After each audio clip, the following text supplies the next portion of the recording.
Uncut Gems is written and directed by the Safdie brothers, who also wrote and directed Good Time. Yeah, this movie stars Adam Sandler, Julia Fox, Idina Menzel, Lakeith Stanfield, and Kevin Garnett. I've been waiting on this movie for a little bit here. Anytime A24 throws out a movie, I'm up there waiting for it to come out. You know, hopefully it's going to come out. And hopefully it's going to come out. Hopefully it's going to come out. Well, we're not going to put this movie on. We changed our minds. Yeah, you know, A24 is known for just canceling movies. No, hey, there's that one movie. It wasn't A24, but what was that one movie here recently that just got canceled because of like gun I can't remember what it's called. It's something from Universal. But I can't remember what it's called. That's like the only movie I've ever heard that's just canceled from being released. It's very strange. Yeah. So me and Zach have been really looking forward to this movie. One thing I do want to bring up, because I know this is probably the one thing that probably will turn off a majority of people who don't want to see it, and that is Adam Sandler starring in this movie. We all know Adam Sandler for making these terrible comedies. Yeah, especially here recently. Yeah, like Jack and Jill, Grown Ups 2, I don't know, any of these other, some of his Netflix movies. Pixels. Pixels, all these trash comedies that he's known for, you know. And he comes to this movie, and I've seen a lot of people talk bad about it. Now, I do want to bring this up, that Adam Sandler has actually proven himself several times to be a good dramatic actor. Right. He's proven himself really, like Punch Drunk Love, Reign Over Me, movies like that, where he kind of has proven himself that he actually does know what he's doing when it comes to acting. Just doesn't know that much what he's doing when it comes to writing comedies. Right. And this movie right here really continues that trend of Adam Sandler being really good at acting. Yeah, and honestly, he really elevates this movie to such a higher level. Because I'm not gonna say the writing is bad or anything, but I honestly feel if a lesser actor was in this role, it wouldn't have been so great. Because Adam Sandler portrays because his character is kind of a scumbag. Yeah. Like you don't really want to like him because he's making a lot of really dumb decisions. Because he's a guy with a gambling problem, so he makes a lot of gambling decisions in this movie that could be frustrating. But Adam Sandler plays it in a way that you kind of empathize with him. Yeah, you kind of are rooting for him, yeah, even exactly. though you really don't want to. Right. You're like anybody else in this situation, you're like, just let him go. Yeah. You know, there's no hope. But like, you know, Adam Sandler playing this role, it really does make you root for him. Yeah, and he plays being stressed out really well. Yeah, too. he does. He does. So it really adds to the movie. Yeah, too. he is phenomenal in this movie. And also, also it's really cool as if you look in the history of this, the Safdie brothers. You watch this, you're like, the Safdie brothers knew.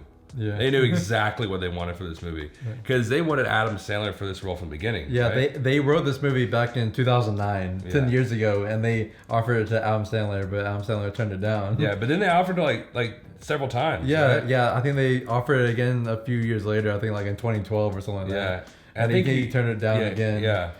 So that's when they ended up making Good Time with Robert Pattinson in 2017. And then after that, they were able to get more funding to make this movie. So they reoffered the role to Adam Sandler, and he finally accepted. Yeah. In my opinion, that's the sign, and they've shown a few signs, but that's a sign of directing geniuses. Yeah. That really want an actor so bad that they will put the movie off until they can get him. Yeah. Because they know that the writing just is, like you said, it's gonna be elevated by this certain actor of Adam Sandler, because Adam Sandler, you know, he makes his character somewhat likable. Right. And just a side note, also with the Safdie brothers, another cool thing about them is that after they made Good Time, that movie was so critically acclaimed that a lot of big companies were offering them a lot of money to make other movies, like big blockbuster movies. And the thing I was reading didn't go into specifics, but they were offered to direct a big superhero movie, but they turned it down to make Uncut Gems, which is a movie they actually wanted to make, which is kind of a cool thing to see from a filmmaking standpoint. Yeah, and I would like to see more of their movies. I think they have other movies, but the only ones I've seen so far are Good Time and Uncut Gems, and it really just shows how genius and respectable directors they are. Yeah. You know, I mean, right now, I don't really know necessarily if they are underrated. I feel like they are, you know? Yeah, because not enough people are talking about their movies. Yeah, if we're talking about the film criticism world, they're not necessarily underrated. Right. But if we're talking about the world in general, the general audiences, yeah, that's the word I was looking for. I really think they're extremely underrated. You know, especially since really there's only 2 movies that you know of, And honestly, if you talk to somebody about Good Time, not a lot of people know what Good Time is. Exactly. Yeah. And it's really funny that there are 2 movies so far. They've cast somebody who isn't really known for their known very well for their dramatic roles, and known kind of in a negative light. People like don't really Robert Pattinson him, and Adam Sandler. It's almost like they're like, let's just get these actors that people don't like and make people like them. Exactly. Because like Robert Pattinson, ever since Good Time, which I know he's been in movies before that displayed his acting. But ever since Good Time is whenever he started becoming like one of my favorite actors of today. Adam Sandler, after seeing this movie, I really think he is a great actor. One of the best actors. Just being more more comedies, more dramas. I don't know if this movie will make him do the switch. I really hope it does, because if it does, we really do have some really great roles coming from him if he does decide to switch over to dramatic roles. Yeah, and we were just watching a video where he was in a round table, and it was kind of cool to see that he made it seem like he had more fun doing comedies, but he just seemed like he felt more satisfied whenever he does dramas like Uncut Gems. So hopefully he gets a lot of praise for this movie, and it convinces them to do more movies like this. And let's just go ahead and go into the story, because we haven't really talked about that much.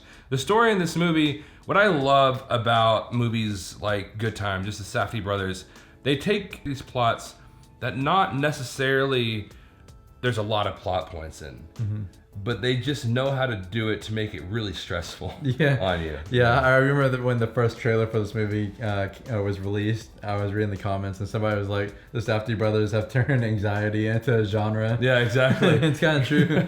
And I will say that I feel like this movie, both The Good Time and Uncut Gems, are both very stressful movies, like you said. But I feel like Uncut Gems is a different kind of stressful, because where Good Time, it kind of, once it gets to a certain point, it's like it steps on the gas pretty hard. This Uncut Gems, in my opinion, was kind of more of a slow burn anxiety. It just kind of like built up to like a total like, oh my gosh, what's gonna happen? I will say though that I can kind of see audience members being kind of bored by the beginning, because while a lot of things are happening, obviously, it's a lot of talking really, and a lot of everyday interactions kind of. And like I said, it's more of a slow build up to the stressfulness. And this movie really does have a real and raw feeling to it. A lot of people I know for a fact, and it's going to turn a lot of people off. I know the ending of this movie is really going to make people just very divisive. You're going to have people who love it for the ending, or maybe just not love it for the ending, but you're going to have people who are going to love the ending or fine with it. And you're going to have people who hate the ending. I think Jeremy Jahns even said that he didn't dig the ending. He loved the movie, but he didn't dig the ending. But honestly, what I love about the movie and the ending itself, just like I said a while ago, it's real and it's raw, okay? And it's something that you watch, you're like, you know what, that makes sense. It wouldn't make any sense if it went the other way, this other way. But the way that it went is like, that actually does make sense for what was going on at the time. And when it comes to the acting overall, obviously, like we've been talking about, you have Adam Sandler, who really knows how to be reserved whenever he needs to be reserved, and knows how to be explosive when he needs to be explosive in his acting, and it all kind of flows together really nicely, and is very realistic acting. But you also have some of the more surprising aspects of this movie, like what's her name, Julia Fox. And this is her first movie. This is her very first movie. She does really good in it. She does really well. I would love to see her in more stuff, And also, what was really surprising to me was Kevin Garnett. Oh yeah, he did surprisingly pretty well, because there were some scenes that he actually had to get pretty livid and actually act. Yeah, because he's actually in this movie pretty decent. In fact, the movie really revolves around saying things that something like he does. And so he's in the movie quite a bit. And so he does really well. Obviously, if you ever seen movies with Lakeith Stanfield, he does really well. I wasn't really surprised by that. He does really good. Idina Menzel, I haven't seen her in anything other than like Frozen. We really didn't see her in it. Yeah, we didn't see her in it. So she does really well too. All the acting is really well done in this movie. And even the actor who plays the mobster who's going after Adam Sandler's character throughout the entire movie. If you look at his IMDb page, Uncut Gems is literally the only thing that's on his page. And if you look at the trivia on his page, apparently he was found literally just on the streets.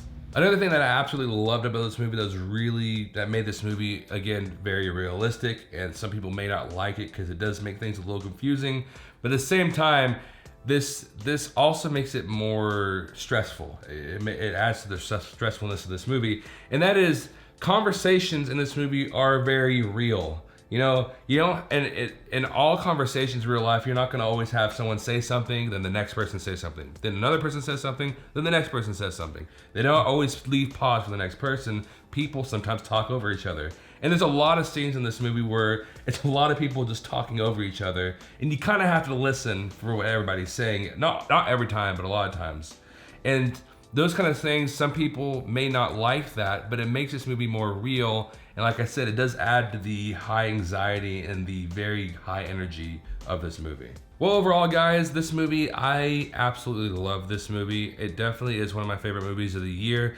Adam Sandler really knocks it out of the park with this one. I've never said that before. I felt really stupid saying that. But he really does phenomenal in this movie. Honestly, I would love to see him be nominated for an Oscar for this movie. I don't know if I really would pick him to win over people like Joaquin Phoenix or Adam Driver.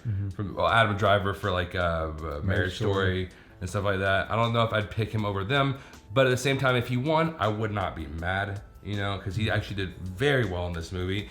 The Safdie brothers have proven themselves once again to be directorial geniuses. I'm gonna say that Uncut Gems is 95% awesome. Yeah, this movie is a really high energy movie, just like Good Time was, if you've seen that, which was also from the Safdie brothers, like we said.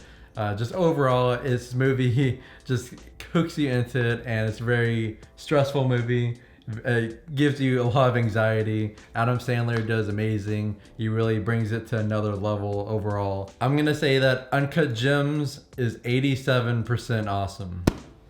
And also, guys, just a warning, pretty soon, we're not positive, but we're thinking there's a possibility we are gonna be a little bit inactive on this channel. Not necessarily us not doing anything towards this channel, but us having to do a lot of videos for this channel, like a lot of videos. Yeah. And we are gonna be working on those, hoping to probably get those out, hopefully, by most of them January, some probably in February, and some in March, hopefully. Yeah, we're trying to do best of 2019, worst of 2019, and then best movies of the decade. Yeah. Which we're hoping to do top 100 movies of the decade. Which will, and split it up into different videos. Yeah, maybe about 10 or so. And so that's what we're gonna be working on for probably the next few weeks. And unfortunately, I don't live with Zach all the time now. I only come down here maybe 1 or 2 days a week, so it's kind of something that we're having to plan out in order to make it all happen. So just so y'all know, if we are a little bit inactive after this video, that's why. Well, guys, if you're gonna like, share, and subscribe, also comment, let us know what you thought about Uncut Gems, how you felt about Adam Sandler's acting. Were you surprised? Were you not surprised? Also tell us what. Oh, I was gonna say, and tell us what your top 5 A24 movies are. I was gonna say that. Okay. Okay. Well, sorry. Sorry for stealing your thunder. Don't forget to follow us on social media. We have Facebook, Instagram, and Twitter, all at 2 Awesome Men. And as always, thank you so much for watching, and you will see us later.